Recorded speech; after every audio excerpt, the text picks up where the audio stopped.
If it was up to you, Yeah. who do you think makes sense for you to fight? You know who I would love to face? Who? Conor. Really? Yeah. How do you think you would beat Ilia Topuria? I watched this clip. You seen this? Topuria. Grab me the scruff of the chest and slap that little nose off him, yeah? Little ding dong with he is, yeah? I'm fucking Spanish. I'm in my bed, bro, yeah? I'm in my bed at the bare knuckle store and let's see what's what. We're bouncing the yoke on the bare knuckle. You little fool, I'll keg your head in. You little short ass thing or box your jaw in. On sight. I'm in my bed of Spain, yeah? I'm in my bed of Spain October 12th at the bare knuckle. Store, bro. Oh my god. Dude, I'm in Madrid March 7th at WoW FC. Come, you're more than welcome. holy shit. And Wait. try to do something. Oh my God. Do some. Come in there. I'm not accepting your invitation. I'm inviting you. Come, March 7th. At WoW in Madrid Arena. If you want me to send you a specific location, I'm gonna do that. Conor, opinions on Topuria. Fuck him too. Don't give a fuck about him either. He reminds me of a little retard Artem Lobov. Topuria does, yeah. Two little retards. Holloway too light, too fast. I think Holloway picks him apart if they fight. Why? Holloway has done it. He has that featherweight title. He's had it for a long time. He's now the BMF. I think Topuria for me is a non-champion in my opinion. He might have a strap, but it's a meaningless strap in my opinion as he holds it. I don't see any attraction to it. So what's he? Is he Georgian? Or is he Spanish or what's he? So I don't even know what he is. The MMA world exploded this week after Ilia Topuria unleashed a fiery verbal attack on Conor McGregor during a high-profile White House interview that instantly went viral.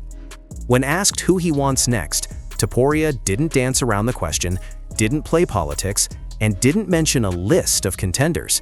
He said one name: Conor. Calm, direct, and almost smiling as he said it. Topuria made it clear that if it were up to him, he would welcome the biggest possible fight in the sport.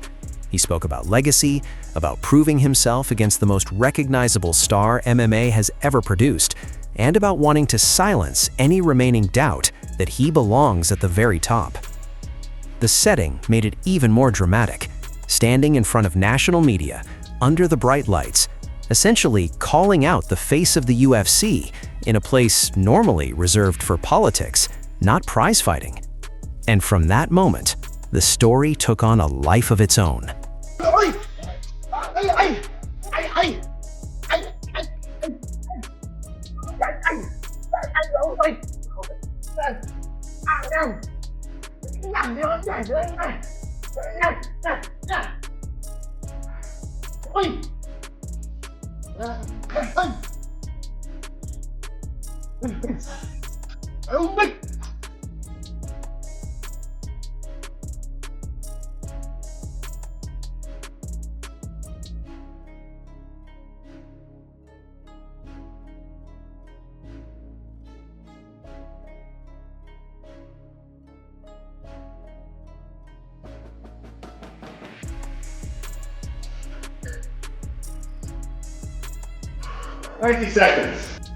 Topuria didn't stop at simply naming McGregor. He went further, suggesting that the aura surrounding the Irish superstar doesn't intimidate him at all. In fact, he almost seemed amused by it. He referenced McGregor's long layoff, questioned whether the hunger is still there, and implied that if they ever share the octagon, the result would shock fans who still believe in the old Conor mystique. Topuria's confidence isn't random. He's undefeated, he's finishing elite competition, and he believes this is the moment to capitalize on momentum. To him, this isn't disrespect, it's business. He understands that calling out McGregor means instant headlines, instant pay-per-view buzz, and instant global attention. And judging by the reaction online, he succeeded. Within hours, MMA fans, analysts, and even fighters were debating whether this is genius promotion or a legitimate super fight in the making. What did he say? He said, I have been offered an opponent and I accept. He said, I've been offered an opponent and I accept, waiting on my contract. Now that tweet recently got deleted as well. One would assume, right? reading between the lines, could be wrong, that he's telling the truth, that he got the offer, they've agreed an opponent, and he was very excited, so he tweeted about something, then he was like, oh shit, I'm not supposed to say anything yet, or whatever, so he deleted it, okay? And obviously, it's a nice little PR move, it generates some interest for Conor McGregor, and the interest for Conor McGregor, he doesn't need to generate interest, let's be honest, okay? Everyone is still very... As expected, McGregor's past comments about Topuria resurfaced almost immediately. The former two-division champion has previously brushed him off, even questioning his championship credibility and dismissing the significance of his featherweight title reign. McGregor has never been shy about belittling opponents before they become official. But what makes this situation different is timing. McGregor has been teasing a comeback for months. Training footage has been circulating. Interviews have hinted that negotiations are underway. And then came that now infamous deleted tweet claiming he had accepted a fight offer and was waiting on a contract. The tweet didn't stay up long, but in today's world, screenshots live forever. That one message reignited speculation that something massive is brewing behind closed doors. Gonna tune in. There's a lot of people out there going, oh yeah, he's had his best time, you know, he lost his last few and all the rest of it. Bullshit. Bullshit. This is number one bullshit. Conor McGregor's fighting on the White House card. You're all going to tune in. Everyone's going to tune into the White House card anyway. But the question is, who is he going to face? Now, I'm going to throw it out there. Yes, Jorge Masvidal was calling him out recently. I did a video on that. Masvidal came on my podcast, Believe You Me. If you don't watch the Believe You Me podcast, what are you doing with yourself? Call yourself an MMA fan. If you want to watch some good content and have some funny laughs, okay? Tune in, me and Felder. We run a good show. Masvidal came on. He's trying to get that fight, okay? Former middleweight champion Michael Bisping weighed in on the situation, analyzing McGregor's deleted tweet and suggesting it didn't look like a simple publicity stunt. According to Bisping, it read like information that may have slipped out prematurely, the kind of message you post in excitement before realizing you weren't supposed to reveal anything yet. Bisping argued that if Conor truly has an opponent lined up and terms agreed upon, then a return could be closer than fans think. He also floated alternative blockbuster names like Jorge Masvidal and Nate Diaz, pointing out their history with McGregor and the kind of promotional fireworks they would bring to a White House-level event.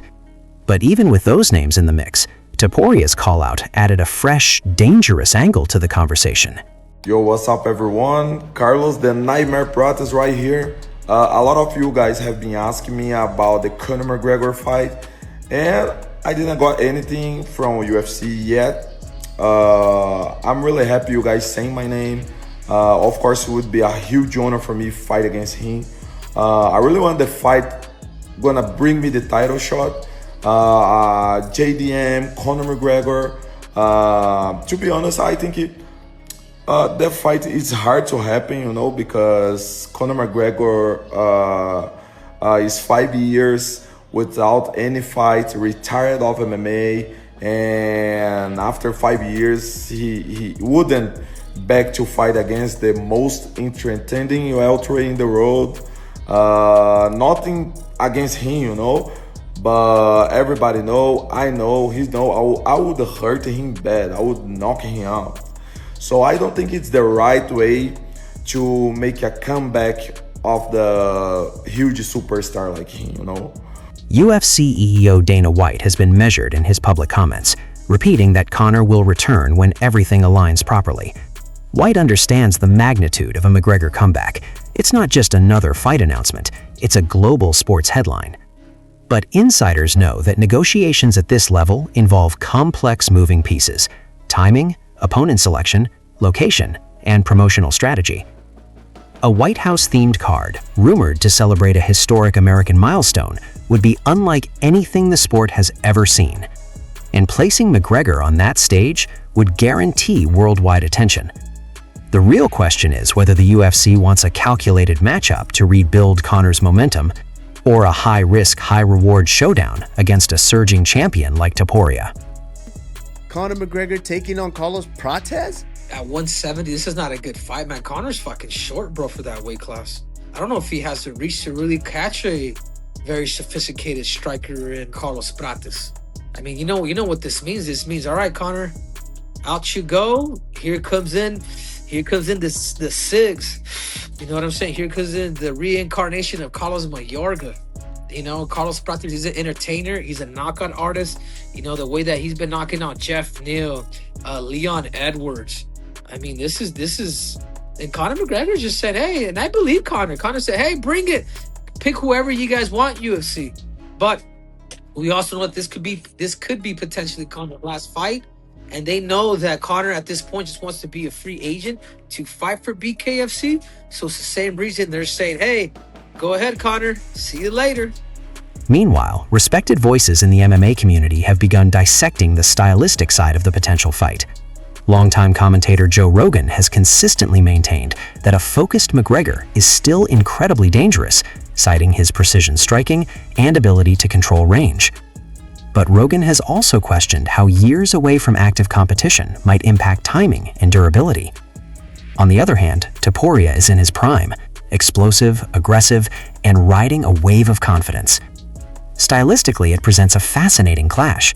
McGregor's sharp counter-striking and veteran experience versus Topuria's pressure, power, and youth. It's the classic storyline of legend versus rising force, and those narratives are what sell fights at the highest level. At the end of the day, first and foremost, by no means do we count out Conor McGregor because, I mean, my man's got, Conor's got real skills. He had real skills. That's what Conor was who Conor was because he had real skills.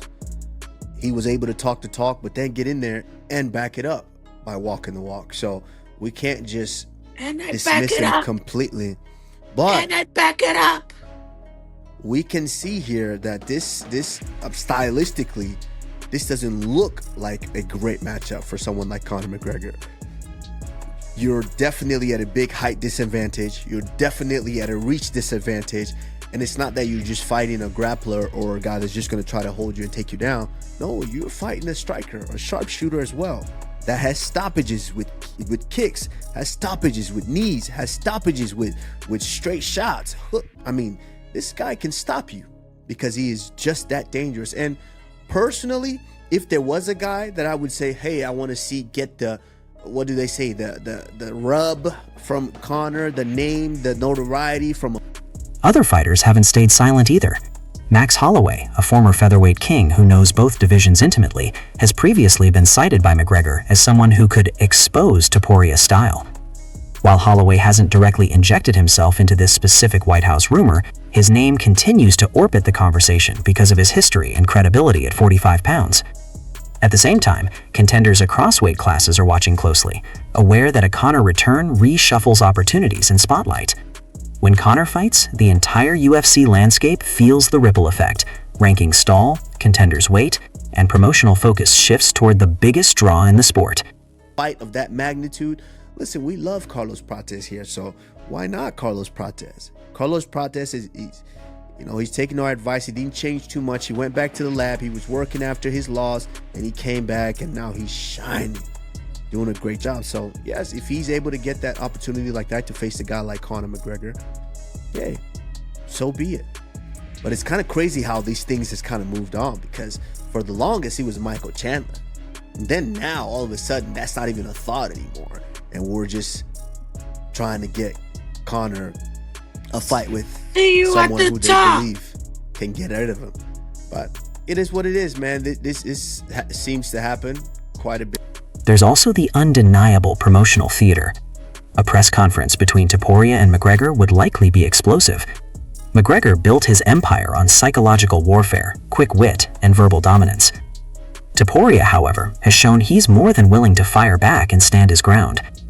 The clash wouldn't just happen in the cage, it would unfold across microphones, social media, and global broadcasts.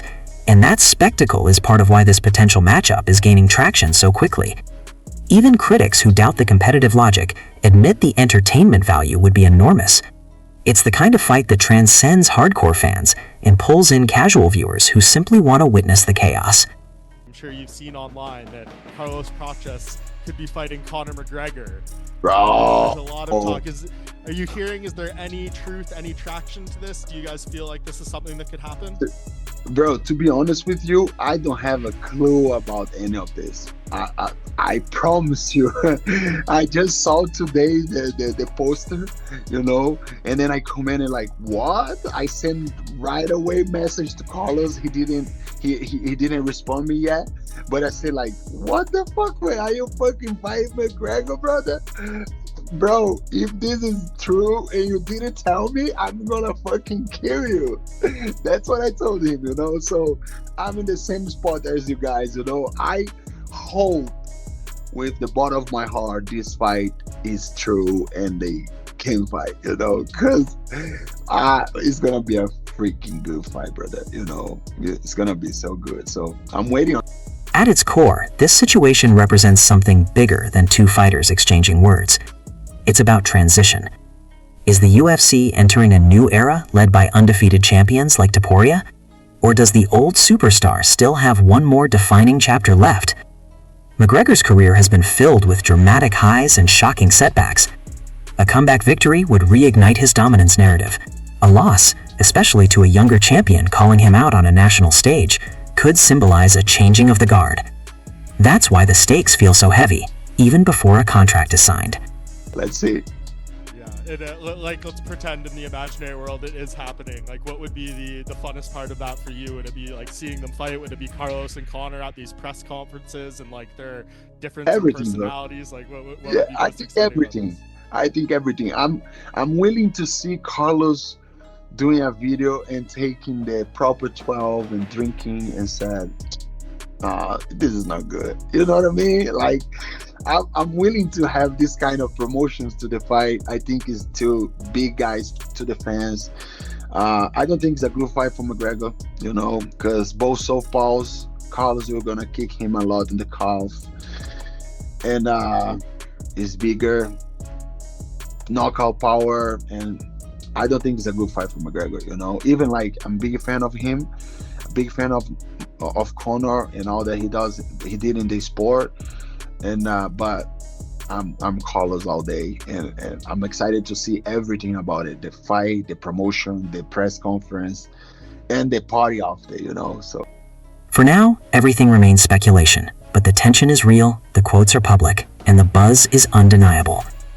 Ilia Topuria has officially thrown down the challenge, and the MMA world is waiting to see if Conor McGregor answers it. Would this be the perfect comeback fight, or is it too much too soon? Drop your predictions below. Let us know who you think walks away victorious if this showdown becomes reality, and make sure to subscribe for the latest breaking updates as this story continues to unfold.